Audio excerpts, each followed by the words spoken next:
Incredibly fragile, could be hurt again overall by these rising commodity prices. And it's not just about beef. I mean, look at what's happening in the sugar markets. Look at what is happening with soybeans.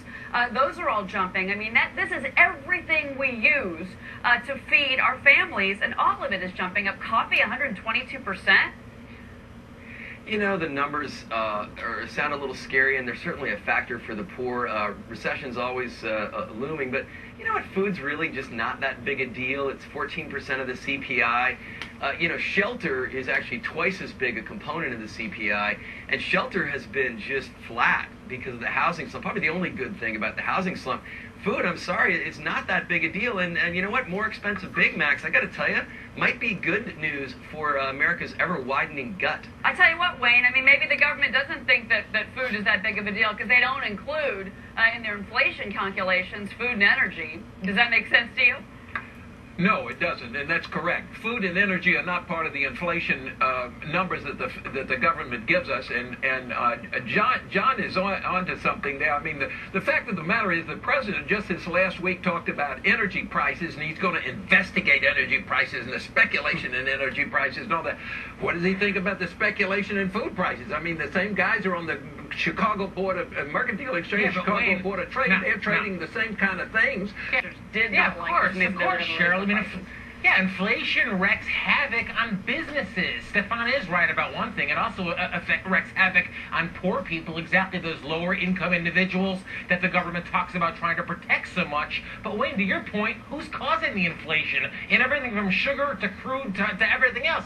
It is the government, Cheryl. It's the government artificially inflating the money supply. That's what causes the inflation. And, you know, I brought along my Zimbabwe $100 trillion bill for anyone who says that, oh, don't worry, the federal government, they can take care of inflation. Once it gets started, it's almost impossible to curtail, and it's the biggest factor affecting the markets right now. But to say on national television that food doesn't matter, Stephane, with all due respect, it is almost arrogant.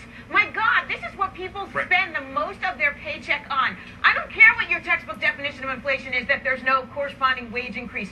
Who gives a damn? At the end of the day, I don't have any money to buy anything other than food and gas. And the notion that the government doesn't include it, that's because they don't drive to the food store and food shop, because they got all those cronies out there that we're paying for to do that for them.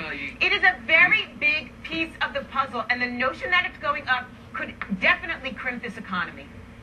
You know, it sounds like you maybe need a better job. I mean, if you're really spending your entire paycheck at the grocery store, but and maybe that's a fair criticism. I'm happy about that. That's the fear, right? But, you know, we've got a lot of other good things happening in the economy. We have lower unemployment. We have fewer people filing for unemployment. And that stuff you know, rising food prices are just a permanent part of the landscape here. We went without it for a while. Commodity prices fell during a lot of the recent economic boom. And this is just something we're going to have to get used to. It's made up for elsewhere, for example, by the very stable and, in some cases, falling cost of shelter. And that's a big factor. You can hype this, but... Well, I mean, I want to see if Wayne agrees with you on that. I mean, Wayne, do you think that it balances out, that the fact that you've got cheaper housing? No, that's crazy. That's nuts. Of course, housing went into a slump. It's going to come back. When housing goes up, all these other things are going to go up. And Jonathan is absolutely right. This printing of money by the government is going to have its effect. It's going to have its effect on gasoline. It's going to have its effect on every commodity we use. It's going to hurt everybody. It's going to hurt the people at the lower end of the economic scale worse than the higher end people, because they can always afford it.